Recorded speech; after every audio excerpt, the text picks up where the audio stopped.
नमस्कार साथियों, स्वागत है आप सभी का राकेश टेलीविजन में। और हमारा कक्षा 9 इसका पहला लेसन है 1857 की क्रांति। अपने पढ़ने शुरू करें।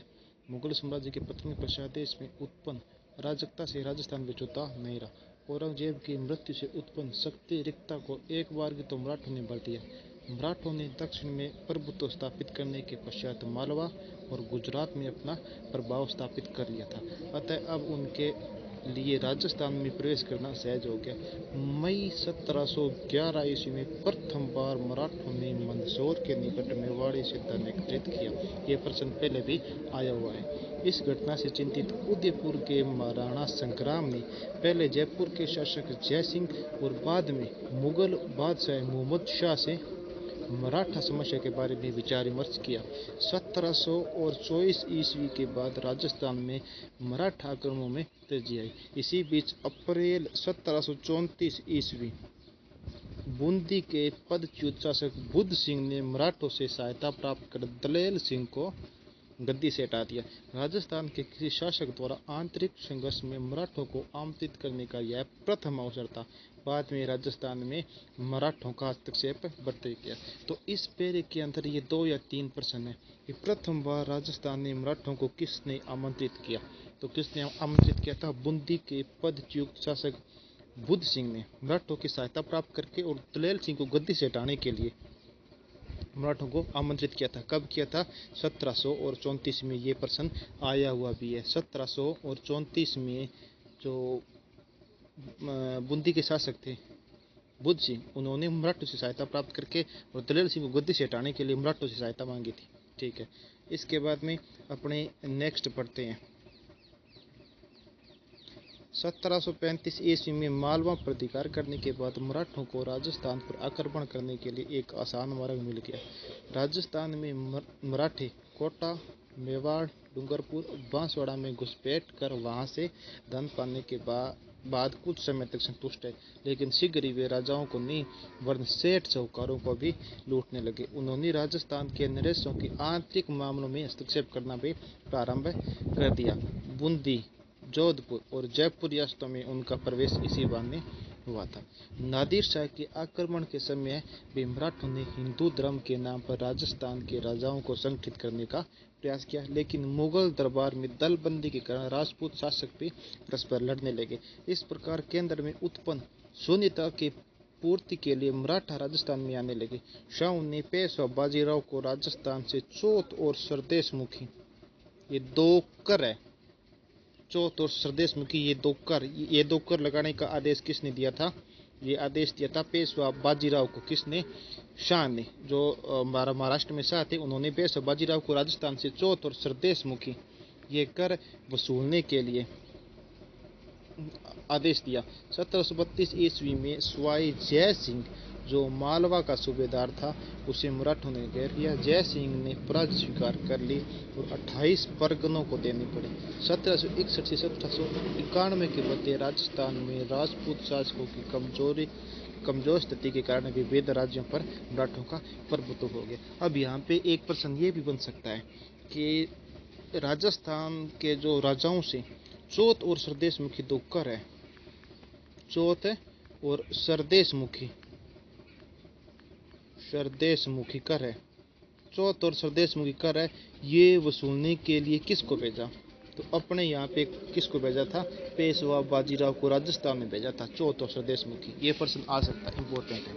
उसके बाद में अपने बात करें राजस्थान में बढ़ते मराठा हस्तक्षेप ने जय सिंह और अन्य राजपूत राजाओं की आंखें खोल दी। मराठों से मुक्ति पाने के लिए धन का सहारा लिया गया, पर जब धन लेने के बाद भी मराठों ने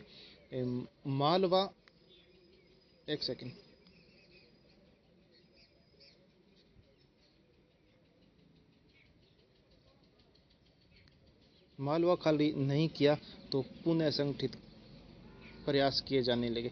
अब धन के बजाय शक्ति के प्रयोग ने मराठों को राजस्थान से निकालने का निश्चय किया।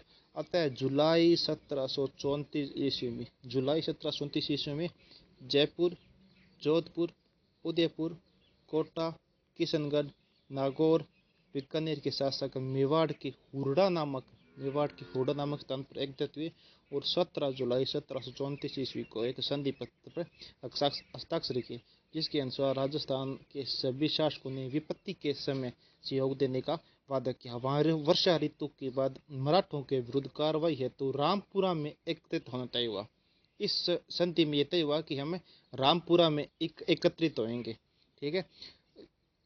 और तय किया किसी राजा के शत्रु को अपने राज्य में आश्रय या शरण न देने की शपथ ली, परंतु इस सम्मेलन के वांछित परिणाम नहीं निकले, क्योंकि रियासती शासकों ने आपसी द्वेष था, प्रतिभा संपन्न और क्रियाशील नेतृत्व का अभाव रहा। रियासतों की स्वार्थी नीतियां और कार्य संहिता सम्मेलन की असफलता के लिए उत्तरदायी थे। 1735 ईस्वी में मुगल सम्राट राजपूत शासकों की सेनाओं ने मराठों को खदेड़ने का पुनः असफल प्रयास किया। पेशवा अक्टूबर 1735 ईस्वी में उत्तर भारत की यात्रा पर निकला। उसने महाराजा जगत सिंह का आतिथ्य स्वीकार किया तथा उपहार तथा चौथ का समझौता हुआ। फिर वह जयपुर आया। जयपुर ने मराठा और मुगल सम्राटों में समझौता करवाना चाहा, पर वह असफल रहा। पेशवा की राजस्थान यात्रा का परिणाम यह निकला कि मुगलों के साथ साथ राजपूत मराठों के भी करदाता बन गए। 1738 ईस्वी में मुगल सम्राट की ओर से निजाम को बिना युद्ध किए ही दुस्सहाय की अपमानजनक संधि करनी पड़ी। ये दोबारा देखो, 1738 में मुगल सम्राट की ओर से निजाम को बिना युद्ध किए ही दुस्सहाय की अपमानजनक संधि करनी पड़ी, जिसके अनुसार मराठों को मालवा की सूबेदारी और 50 लाख रुपए प्राप्त हुए। 1742 ईस्वी में मराठों ने मारवाड़ में प्रविष्ट होकर सोजत, रायपुर, जैतारण परगनों में चौथ वसूल करना आरंभ कर दिया।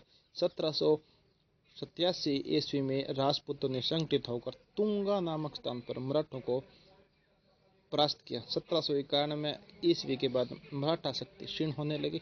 इस समय दक्षिण भारत में अंग्रेजों ने अपने पैर जमा लिए और वे राजस्थान में घुसने का प्रयास कर रहे थे। अब इस पूरे पेज के अंदर ना 2 या 3 प्रश्न बनते हैं। कौन कौन से? एक तो ये कि 17 जुलाई, मैं आपको बता रहा हूँ, इसमें 2 या 3 ही प्रश्न बनते हैं। एक तो ये है कि 17 जुलाई 1734 में मेवाड़ के हुडा नामक स्थान पे एक सम्मेलन हुआ था, और ये प्रश्न आया हुआ भी है। हुडा नामक स्थान पर एक सम्मेलन हुआ था, और उस सम्मेलन में ना कौन कौन सी रियासतें शामिल हुई थी, ये आप इम्पोर्टेंट के तौर पे याद कर सकते हैं। कौन कौन सी रियासतें? जयपुर, जोधपुर, उदयपुर, कोटा, किशनगढ़, नागौर, बीकानेर के शासक हुडा नामक स्थान पर एकत्रित हुए थे। और इन्होंने कहा था कि अपने ना जो आगे वर्ष ऋतु आ रही है, जो वर्ष ऋतु के बाद में अपने रामपुरा में एकत्रित होंगे। ठीक है। और दोबारा इस पर विचार करेंगे कि अपनी संधि कहाँ तक पहुंची है। ठीक है। अब नेक्स्ट पेज पे आ गए अपने। ठीक है।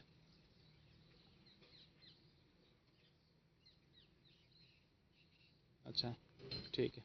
राजस्थान की उत्तरी पूर्वी सीमा पर स्थित लासबड़ी के रण क्षेत्र में सिंधिया को निर्णायक रूप से परास्त कर दिया। मराठों के इस पराजय ने राजपूत शासकों के लिए मराठों की अधीनता से मुक्ति का स्वर्णावसर प्रदान कर दिया। 1803 ईस्वी की संधि शर्तों में तय किया गया कि दोनों एक दूसरे के प्रति मैत्रीपूर्ण व्यवहार रखेंगे। कंपनी इन राज्यों से खिराज खिराज नहीं लेगी और आंतरिक मामलों में हस्तक्षेप नहीं करेगी। इन राज्यों की सुरक्षा का दायित्व कंपनी पर होगा। अन्य राज्यों से विवाद कंपनी की सहायता से सुलझाए जाएंगे इत्यादि। भरतपुर, अलवर, जयपुर, जोधपुर आदि ने इस संधि पर हस्ताक्षर कर दिए। 1811 ईस्वी में सेंटन के स्थान पर चार्ल्स मेटकॉफ दिल्ली का रेजिडेंस बना।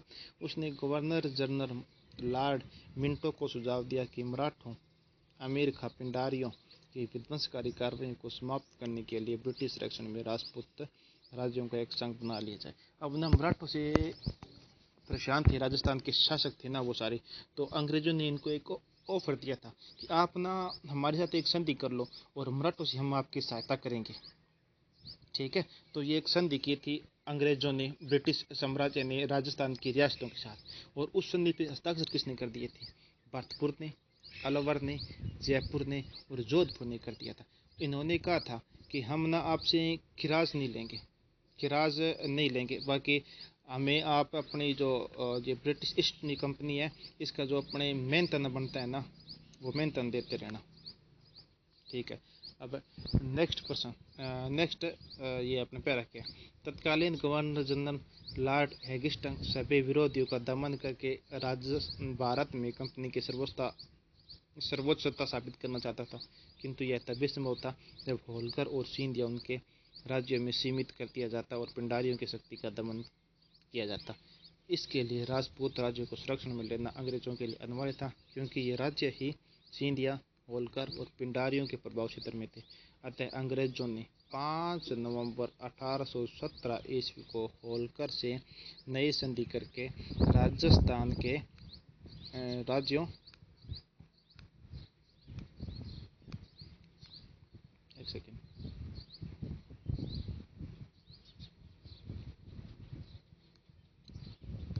राजस्थान के राज्य के साथ संधि करने का अधिकार प्राप्त कर लिया। इधर मेटकोफ का निमंत्रण मिलता है करौली, कोटा, उदयपुर, बीकानेर, किशनगढ़, जयपुर, जैसलमेर आदि ने कंपनी संधि कर ली। सबसे अंत में 1823 ईस्वी में सिरोही राज्य ने संधि की। इस प्रकार 1817 से 1823 के दौरान राजस्थान पर स्थापित यह ब्रिटिश अधिपत्य 1947 में स्वतंत्रता प्राप्ति तक अक्षुण्ण बनाए रखा। अब जो अंग्रेजों की संधि की थी ना, इसमें एक प्रश्न आया था पीछे अपने पता नहीं कौन से एग्जाम में कि सबसे लास्ट में संधि किसने की थी। अंग्रेजों से सबसे लास्ट में संधि राजस्थान की कौन सी रियासत ने की थी? मराठों से सुरक्षा के लिए। तो 1823 के अंदर सिरोही है ना, इस सिरोही ने अंग्रेजों से सबसे लास्ट में संधि की थी, सबसे लास्ट में संधि की थी। ठीक है। और आज के लिए ना आपको थोड़ा सा इंडेक्स बता देता हूँ। ठीक है। और आज के लिए अपना इतना ही बहुत होगा, बाकी अपने कल करेंगे। ये देखो, ये जो इंडेक्स है ना, ये इंडेक्स आप याद करें, इसमें से 101% प्रश्न आता है। ये जो रियासत है ये ना अपने इंडेक्स है इसके अंदर, कि जब ना 18वीं क्रांति हुई थी तो उस टाइम कौन सी रियासत का शासक कौन था, ये संधि हुई थी, ये आप देख लेना। ठीक है। जैसे कोटा रियासत के राम सिंह थे, जोधपुर रियासत के तख्त सिंह थे, भरतपुर के जसवंत सिंह, उदयपुर के रूप सिंह, जयपुर के राम सिंह द्वितीय, सिरोही के शिव सिंह, धौलपुर के भगत सिंह और बीकानेर के सरदार सिंह, कोटा के मदन पाल, टोंक के नवाब वजीरुद्दौला, बूंदी के राम सिंह, अलवर के विनय सिंह, जैसलमेर के रणजीत सिंह, झालावाड़ के पृथ्वी सिंह, प्रतापगढ़ के दलपत सिंह, बांसवाड़ा के लक्ष्मण सिंह और डूंगरपुर के उदय सिंह। ये प्रमुख रियासतें हैं, ये प्रमुख रियासतें हैं। ठीक है। और इन रियासतों के शासक कौन थे? ये प्रमुख शासक हैं इन रियासतों के। ठीक है। तो आप ना ये इंडेक्स याद कर, इस इंडेक्स में से 101% प्रश्न आता है हर एग्जाम के अंदर। ठीक है। तो आज के लिए अपना इतना नहीं है, कल अपने पढ़ेंगे, कल अपने शुरू करेंगे। एक सेकंड में देख लेता हूँ कितना हो रहा है, अगर ज़्यादा रहा तो अपने आज ही कर लेंगे। नहीं,